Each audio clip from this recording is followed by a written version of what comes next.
Pertama-tama, langkah yang wajib dilakukan adalah olesi cetakan dengan minyak atau margarin tipis-tipis saja. Di sini aku menggunakan cetakan bunga diameter 5 cm dan langkah ini bertujuan agar adonan kue tidak menempel saat dimasak nanti dan lebih mudah untuk mengeluarkan dari cetakannya. Selanjutnya, aku siapin chopper. Teman-teman kalau nggak punya chopper bisa di skip, jadi menghaluskan ubinya bisa manual pakai garpu atau gelas. Di sini aku udah kukus 250 gram ubi jalar kuning.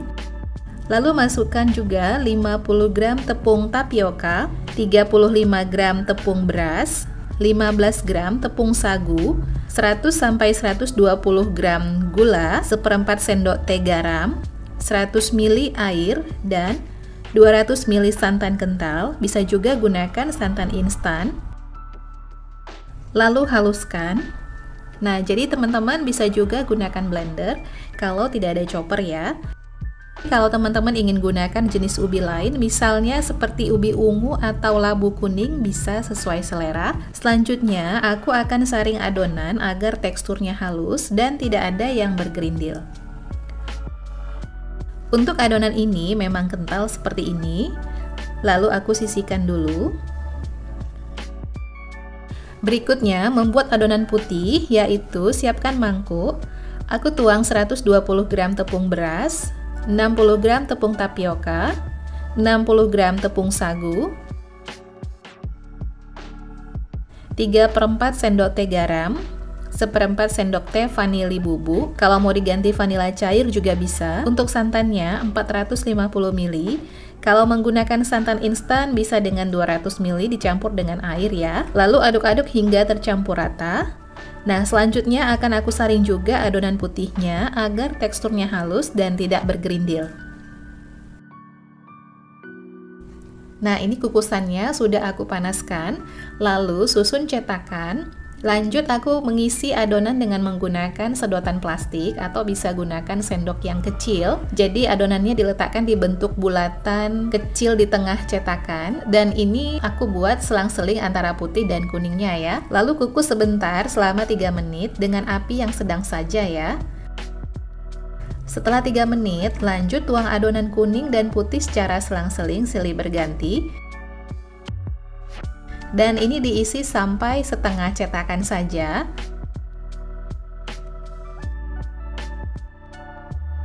Lalu kukus hingga 10 menit. Setelah 10 menit, aku akan menambahkan adonan lapisan kedua.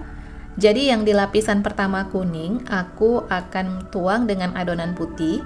Sebaliknya, untuk adonan lapisan pertama putih, akan aku tuang dengan adonan kuning. Kukus selama 15 menit dengan api sedang saja, jangan terlalu besar apinya ya. Setelah 15 menit, kuenya sudah matang, lalu dikeluarkan dari kukusan. Untuk satu resep ini menghasilkan 20 kue, dan selanjutnya aku biarkan di cooling rack seperti ini agar lebih cepat dingin. Setelah dingin, sudah bisa dikeluarkan dari cetakan dengan cara menekan bagian pinggirnya seperti ini, lalu dibalik sambil ditekan-tekan cetakannya.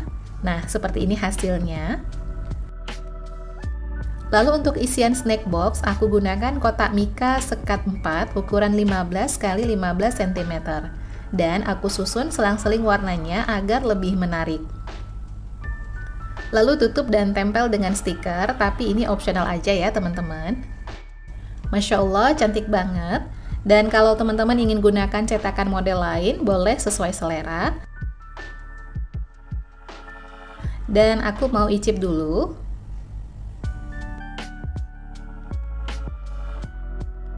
Bismillah. Rasanya enak banget.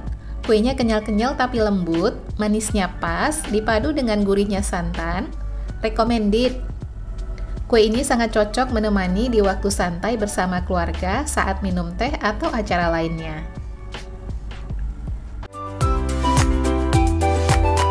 Pertama, aku udah siapin jagung manis yang sudah aku rebus dari 2 buah jagung yang sedang menghasilkan sebanyak 200 gram. Lalu aku siapin chopper, teman-teman juga boleh gunakan blender. Masukkan jagung manis dan 200 ml santan yang aku buat dari 2 bungkus ukuran 65 ml santan instan ditambah dengan air. Lalu haluskan. Setelah jagungnya halus, aku saring agar memisahkan kulit-kulit jagung. Tetapi kalau teman-teman ingin tetap ada tekstur jagungnya, bisa langsung digunakan ya. Selanjutnya, tambahkan 100 gram gula, 50 gram tepung beras, 40 gram tepung tapioka, 1/4 sendok teh garam, dan setengah sendok teh vanila cair atau bisa diganti vanili bubuk. Lalu aduk-aduk hingga tercampur rata. Nah, berhubung ini ada bagian-bagian yang bergerindil, aku saring lagi agar teksturnya benar-benar halus ya. Agar tidak terlalu pucat warnanya, aku beri 6 tetes pewarna kuning dan ini opsional ya. Aduk-aduk hingga tercampur rata, sisihkan. Lanjut siapin wadah, tuang 50 gram tepung terigu protein sedang, 10 gram tepung tapioka, sejumput garam, dan 1 sendok makan gula, 100 ml jus pandan. Ini aku buat dari 5 lembar daun pandan, ditambah 100 ml air lalu disaring. Tambahkan 150 ml santan, ini aku buat dari 1 bungkus 65 ml santan instan dan ditambah air. Agar warnanya tidak terlalu pucat, aku tambahkan pasta pandan secukupnya. Aduk-aduk hingga tercampur rata, sisihkan. Selanjutnya, aku siapin cetakan bunga diameter 5 cm. Aku olesi dengan minyak tipis-tipis saja sampai merata. Lalu aku ambil sedikit adonan sekitar 1/4 sendok teh, aku letakin di motif tengahnya. Ada yang warna hijau dan yang kuning, jadi aku bikin 2 motif warna ya. Nah, berikutnya kukusan ini sudah aku panaskan terlebih dahulu sampai beruap dan dialas kain bersih supaya airnya tidak menetes ke kue. Susun cetakan dan ini kukus selama 1 menit sampai adonannya tidak cair lagi. Setelah itu, lanjut tuang adonan. Nah, yang tadi warna hijau di tengahnya, aku tuang adonan yang kuning.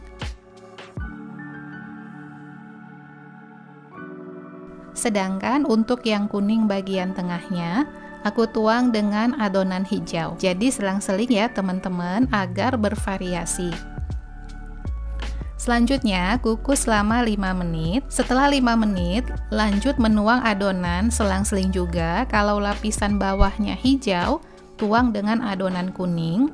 Sebaliknya, untuk lapisan yang kuning, tuang dengan adonan hijau. Dan kukus selama 20 menit sampai matang. Setelah matang, angkat, lalu dinginkan terlebih dahulu. Kalau sudah dingin, sudah bisa dikeluarkan dari cetakan dengan cara menekan pinggirannya seperti ini. Lalu dibalik dan Masya Allah hasilnya cantik. Untuk snack box, aku gunakan kemasan plastik mika sekat 4 seperti ini. Lalu susun 4 kuenya dan siap dikemas. Dari resep ini menghasilkan sebanyak 13 buah kue dengan menggunakan cetakan yang bunga tadi. Bisa lebih atau kurang tergantung cetakan yang digunakan ya. Kue talam ini sangat cocok untuk dinikmati dalam berbagai momen dan biasanya disajikan bersama teh atau kopi di saat santai. Dan aku mau cobain dulu. Bismillah. Masya Allah, teksturnya lembut dan legit banget. Manisnya juga pas, sangat cocok dinikmati di waktu santai bersama teh atau kopi. Terima kasih teman-teman sudah nonton videoku sampai selesai. Semoga bermanfaat dan menginspirasi. Dan jangan lupa untuk tonton videoku yang lainnya. Terima kasih teman-teman yang sudah subscribe, like, komen, dan share. Juga aktifin tombol loncengnya agar tidak ketinggalan video-video terbaru. Sampai ketemu lagi di next video. Selamat mencoba, semoga berhasil. Assalamualaikum.